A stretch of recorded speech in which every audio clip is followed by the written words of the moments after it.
Hello, everyone. I am reporter Selena Guzni for History News, and today I'm here to talk to you about the most famous painter of the 17th century, Rembrandt. I've set up this meeting to share with you all why I think Rembrandt is the person of the century. First, I would like to guide your attention to this video of an interview between Jimmy Fallon and Rembrandt for some background information about who he is and what he's done. Welcome back. I'd like to introduce you to our guest, Rembrandt. Well, thank you for having me. So tell me a little about yourself. My name is Rembrandt Harmenschoen van Rijn. I was born in the Netherlands on July 15th in 1606. How did you grow up? What was your family like? I was one of 10 kids in my family, being one of a few to survive. My parents were not rich. My dad was a miller and my mom a baker, but at 13 I went to a university in Leiden, where I learned biblical studies. I then left to pursue art. I studied under Jacob Can Swanenberg and Peter Lastman. What would you say are some of your biggest accomplishments?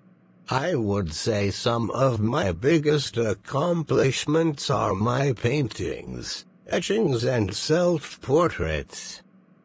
I feel a connection to each one and I'm proud of how they turned out. I would like to talk about your last painting, The Return of the Prodigal Son. Can you tell us a little about it? Why, yes. I have been struggling the past little while and this painting acts as a relief of my emotions.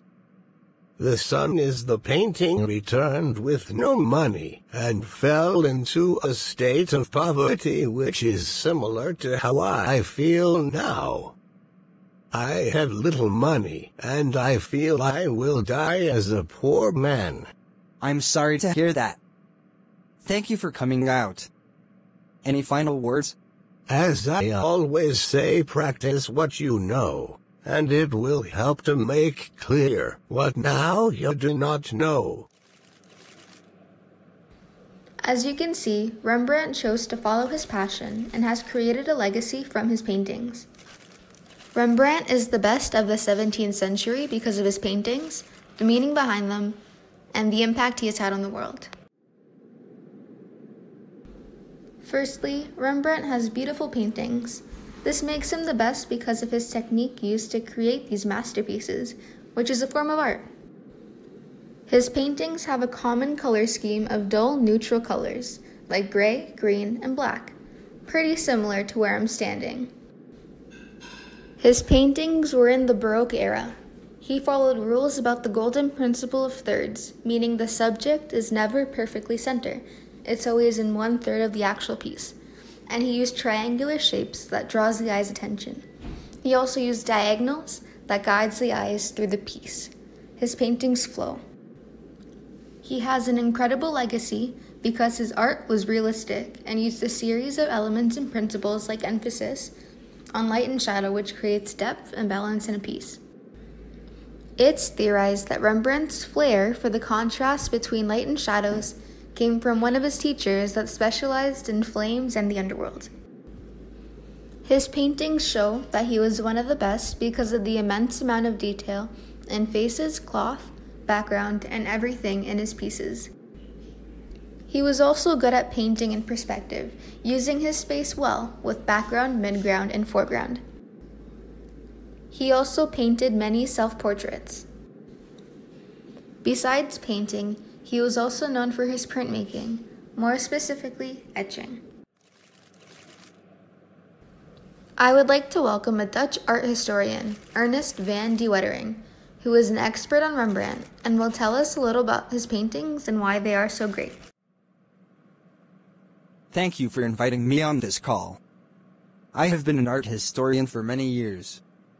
I have studied Rembrandt for a long time. Rembrandt's technique was rooted in tradition. He sketched and etched like no one else. His work is like a mystery.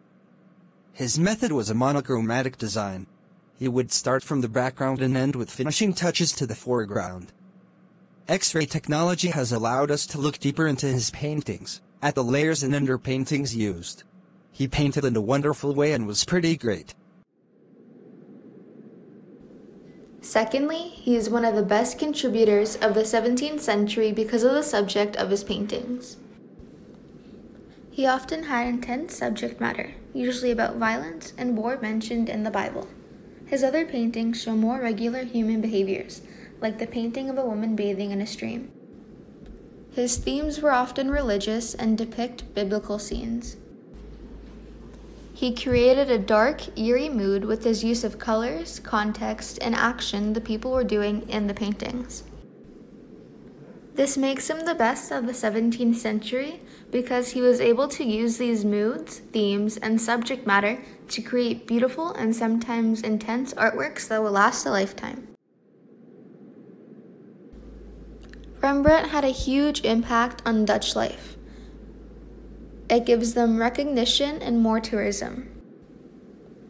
He impacted the Baroque era, as his paintings are the very definition of what a Baroque painting would be.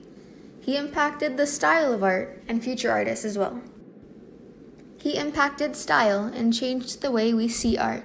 He was a risk taker and took risks in his painting to show drama and the contrast between light and shadow, which no one else was doing at the time, and no one really liked him for it.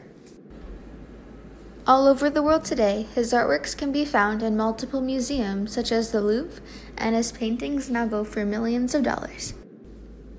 He has also become a huge inspiration for artists all over the world. This makes him the greatest of the 17th century because he was able to impact the entire art world and his own little area. As you can see, Rembrandt is one of the best artists and contributors to the 17th century because of his paintings, the meaning behind them, and his impact on society. Thank you for coming out. I'm Selena Guzni, and you are watching History News.